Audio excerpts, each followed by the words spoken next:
मोदी सरकारने कामगारांनी रक्तरंजित क्रांती करून मिळवलेले 44 कामगार कायदे पायदळी तुडवून 4 श्रमसंहितेत रूपांतर केले, तर देवेंद्र फडणवीस यांनी व्यक्ती आणि संघटना यांच्या विवक्षित बेकायदेशीर कृत्यावर अधिक प्रभावीपणे प्रतिबंध घालण्यासाठी विधानसभेत विधेयक क्रमांक 33 महाराष्ट्र विशेष जनसुरक्षा विधेयक 2024 मांडले। हा प्रस्तावित कायदा म्हणजे मानव अधिकार, संविधानिक अधिकार, नैसर्गिक न्याय तत्व यांचे पूर्णतः उल्लंघन करणारा आणि हुकुमशाही राजवट प्रस्थापित करणारा आहे। म्हणून हे विधेयक रद्द होणे अत्यंत गरजेचे आहे।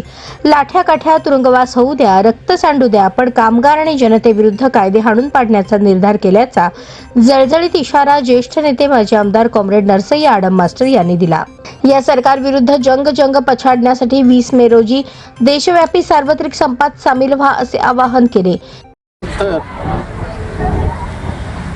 1920च्या सुमाराला जे रक्त सांडून तुरुंगामध्ये जाऊन लाठ्या खाऊन 44 कामगार कायदे निर्माण करण्यास कामगार चळवळीनं भाग पाडलं। त्यामुळं काही प्रमाणामध्ये या भारतामध्ये संघटित आणि असंघटित कामगारांना काही सुरक्षा, काही अधिकार मिळाले। परंतु 19 आणि 20च्या सुमारास मोदी साहेबांनी पार्लमेंटमध्ये 29 कामगार कायद्याचं 4 कामगार कायद्यात रूपांतर करून कामगाराचे सगळे अधिकार आणि हक्क काढून घेतलेले आहेत। त्या कामगारांना गुलामगिरीमध्ये लोटण्याचा प्रयत्न चालू आहे। कामगार हा बैलगाडीमध्ये जसा बैल फिरतो त्या पद्धतीनं दररोज 12 ते 15 तास काम करावं ही अपेक्षा मोदी सरकारची आहे।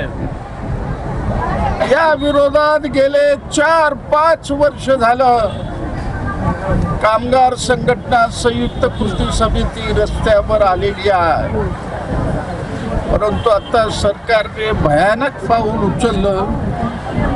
या 4 कामगार कायद्याची अंमलबजावणी करण्याचा निर्णय घेतलेला आहे। त्यामुळं कामगाराचं PF, कामगाराचं पेन्शन, कामगाराची ग्रॅज्युटी, कामगाराचं बोनस, कामगाराचं अक्करजा इतकंच नव्हे, त्याला साधं किमान वेतन मागण्याचा अधिकार राहणार नाही। या कायद्यामध्ये सरकारने अशी रचना केली, कामगारांना एकत्रित येण्याचा जो अधिकार आहे तो सुद्धा काढून घेण्याचा प्रयत्न चालवलेला आहे। दुसऱ्या बाजूला राज्याचे मुख्यमंत्री देवेंद्र फडणवीस अर्बन नक्षलच्या नावावर त्यांनी जनसुरक्षा कायदा लादण्याचा प्रयत्न चालवलेला आहे। सरकारकडे EAP आहे, सरकारकडे मोका आहे, सरकारकडे क्रिमिनल कायदे आहेत, सरकारकडे बॉम्बे पोलीस ऍक्ट इतके भयानक अधिकार असतात।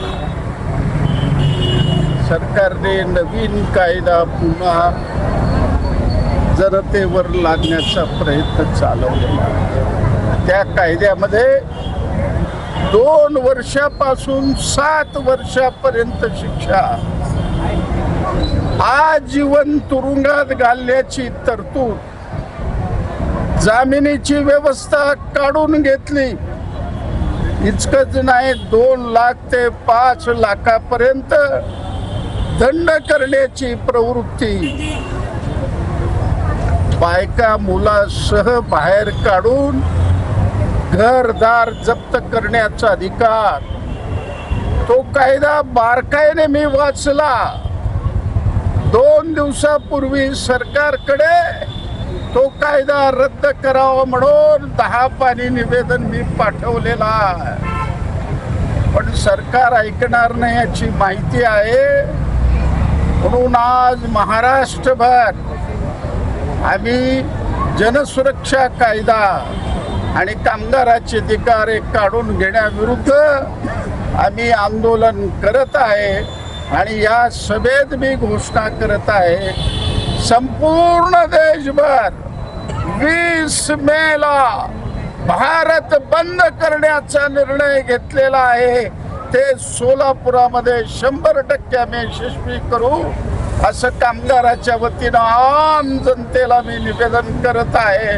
आणि जनतेने ते पाळावं, या हुकुमशाही आणि बादली लादणाऱ्या सरकारविरुद्ध मुक्त होऊ द्या, अशी अपेक्षा व्यक्त करतो.